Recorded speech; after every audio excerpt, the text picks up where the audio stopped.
Well, I think it's a combination of short covering as well as, shift in fundamentals. We may not hit 20,000 immediately, but overall, we are positive in the Japanese stock market. Actually, we have been most positive in the Japanese stock market among the developed markets. We think that what the BOJ has done is fantastic. It's injected a lot more liquidity into the system. Yes, Japanese economy is not doing extremely well, but at least they've provided some downside support for the economy with their latest move. So we think it's positive. I mean, we're surprised. The yen has gone to 114 against the US dollar. We were looking at those kind of levels by the end of this year. We've achieved that. So it's possible that the yen could go even lower, and that should augur well for Japanese stocks. Yeah, okay, so lower to 120 levels possibly versus the US dollar. And is this just about buying the outright exporters and make more of their money overseas, so when you bring it back, it looks bigger on the balance sheet? Well, I think it's a combination of factors. Clearly the weaker yen is going to benefit the exporters. I think as confidence grows, I think domestic spending will also pick up in Japan. I think that's what the BOJ is trying to do. They're trying to boost domestic spending. But I think in the longer term, for the Nikkei to hit a lot higher from where it is right now, I think we need the third arrow to be implemented more effectively. And I think, Abe needs to do more on that front. And I think the markets will be watching for what Abe does on that front. But I think for now, at least, in the short term, the BOJ move has given the market a boost. Vasu, everybody is fallible. We can only show so many names on any one given screen in television. So we regularly, talk about the stocks that are getting the maximum oompa for the yen. Toyota, Honda, Canon, blah, blah, blah, blah, blah, blah. But we haven't talked for some time now about the smaller cap stocks, the less obvious names, and I'm kind of wondering if, away from the Toyotas and the Fuji photo films, if companies like Nippon Kinki Tourist, for example, are attractive in this kind of a market, whether they're being left behind in this Nikkei 225 Zoom.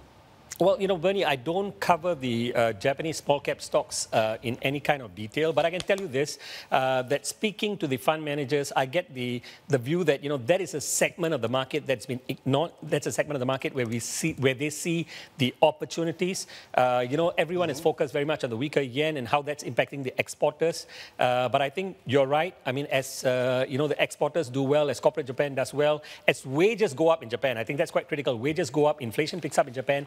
I think the domestic place will benefit. So Japan is not just an export story. I think the whole idea behind this reflation theme is really to boost domestic demand. And I think it's really the small cap stocks, which are very domestically leveraged, that will benefit from that theme. Okay, but Vasu, I guess, does a high tide lift all boats? Because you're also looking at a 21-month high there in Shanghai trade, also record levels in the U.S. And this is, some are saying it's back to Kuroda-san. When you print money in one place, it shifts to other places. Well, you're right. I mean, I think the G7 countries are going to be quite tolerant of what Japan is doing. Yes, it's going to cause the currency to weaken. It may seem like a currency war and, unhappiness. But I don't think that's the case. I think the G7 accepts the fact that, Japan needs to recover for the rest of the G7 to benefit as well. And you're right. I think the BOJ's move will lead to some money spilling over to other markets like the US, for example. And we've seen that happen with the GPIF. The government pension fund has announced a significant increase in allocation to equities, especially foreign equities, in addition to domestic equities, of course. And I think that's going to benefit the overseas markets as well. What's your favorite market right now, Vasu, and what's the rationale? Well, Bernie, a couple of months ago, in fact, like as long as 3-6 months ago, we've been actually the most positive on Japan.